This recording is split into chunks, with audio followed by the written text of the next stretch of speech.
Genesis chapter 35. God said to Jacob, "Arise, go up to Bethel, and live there. Make there an altar to God, who appeared to you when he fled from the face of Esau your brother." Then Jacob said to his household and to all who were with him, "Put away the foreign gods that are among you, purify yourselves, and change your garments. Let's arise and go up to Bethel. I will make there an altar to God, who answered me in the day of my distress, and was with me on the way which I went." He gave to Jacob all the foreign gods which were in their hands, and the rings which were in their ears, and Jacob hid them under the oak which was by Shechem. He traveled, and the terror of God was on the cities that were around them, and they didn't pursue the sons of Jacob. So Jacob came to Luz, which is in the land of Canaan, he and all the people who were with him.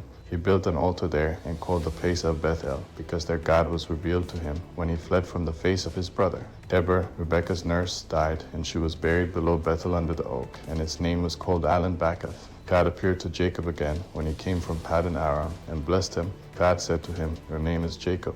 Your name shall not be Jacob any more, but your name will be Israel." He named him Israel.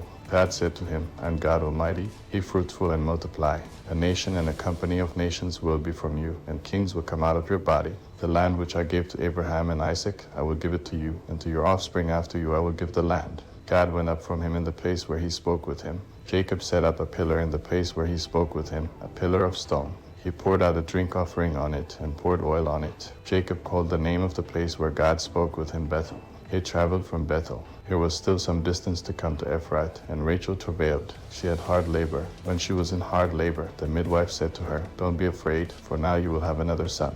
As her soul was departing, she named him Benoni, but his father named him Benjamin. Rachel died and was buried on the way to Ephrath. Jacob set up a pillar on her grave. The same is the pillar of Rachel's grave to this day.